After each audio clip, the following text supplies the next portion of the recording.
Hello guys, नमस्कार। आज हम बात करेंगे हाई स्कूल परीक्षा 2023-24 के अंक योजना के संबंध में। इससे पहले यदि आपने हमारे चैनल को सब्सक्राइब नहीं किया है तो चैनल को सब्सक्राइब करें एवं बेल आइकन दबाएं तथा यदि आपको हमारी वीडियो अच्छी लगे तो लाइक कीजिएगा। चलिए शुरू करते हैं। आज मैं गणित के विषय में आपको बताने जा रहा हूँ कि गणित में कुल 14 अध्याय हैं। प्रत्येक अध्याय के अलग अलग अंक निर्धारित हैं। यहाँ पे हम बात करते हैं अध्याय 1 की, जिसमें वास्तविक संख्याएं, भूमिका, अंकगणित की आधारभूत प्रमेय, अपरिमेय संख्याओं का पुनर्भ्रमण सारांश, जिस पर आवंटित अंक 6 हैं। इस अध्याय से 6 अंक के क्वेश्चन पूछे जाएंगे। वो वस्तुनिष्ठ भी हो सकते हैं, दीर्घ उत्तरी भी हो सकते हैं।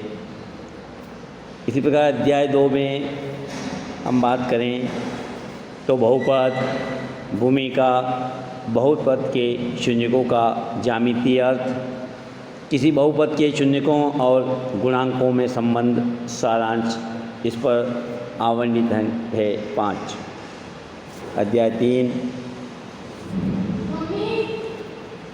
दो चर वाले रेखीय समीकरण युग्म, भूमिका, रैखिक समीकरण युग्म का ग्राफीय विधि से हल, एक रेखीय समीकरण युग्म को हल करने की बीजगणितीय विधि, प्रतिस्थापन विधि और विलोपन विधि और सारांश, इस पर आवंटित अंक 7 निर्धारित किए गए हैं।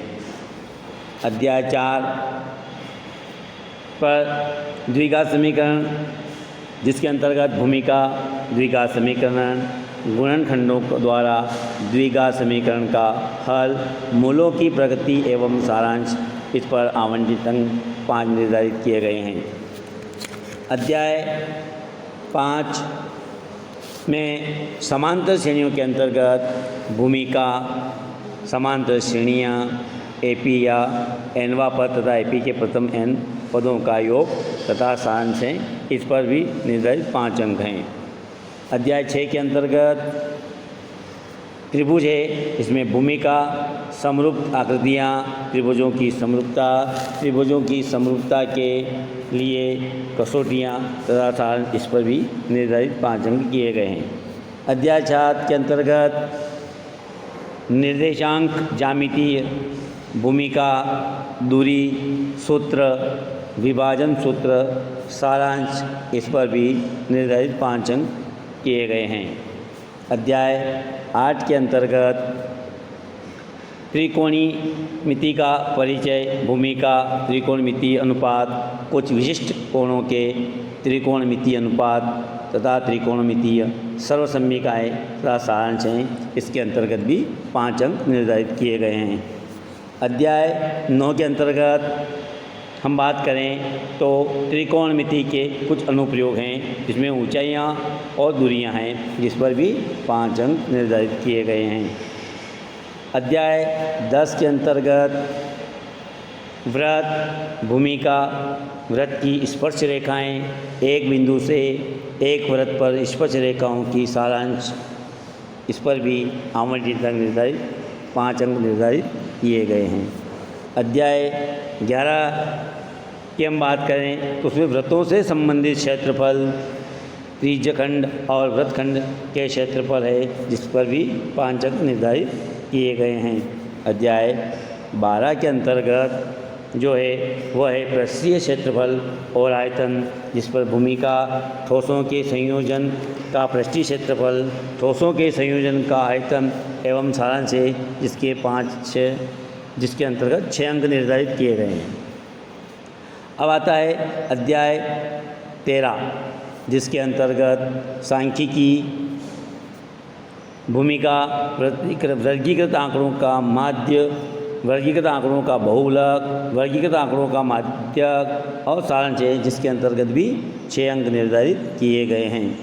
अध्याय 14 के अंतर्गत अपन चलें तो अध्याय 14 के अंतर्गत प्रायिकता है। इसमें प्रायिकता एक सैद्धांतिक दृष्टिकोण सारांश है जिसके भी 6 अंक निर्धारित किए गए हैं। इस प्रकार गणित का पूर्णांक जो है वो 75 अंकों का होगा, जिसमें 30 अंकों के नीचे बताया गया है। इसमें 30 अंकों के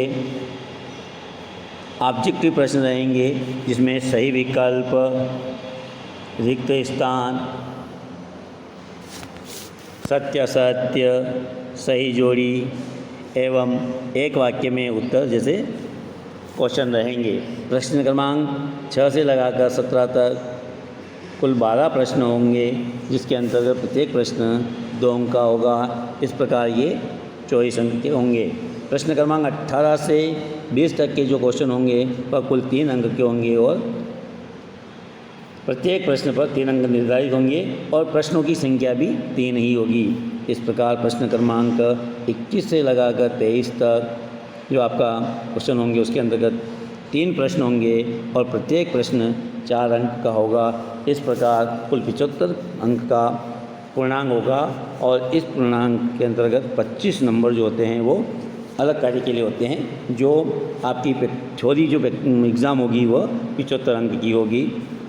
आपको वीडियो कैसा लगा हमें कमेंट बॉक्स में ज़रूर बताएं तथा यदि वीडियो आपको अच्छा लगा हो तो हमें लाइक करें। धन्यवाद।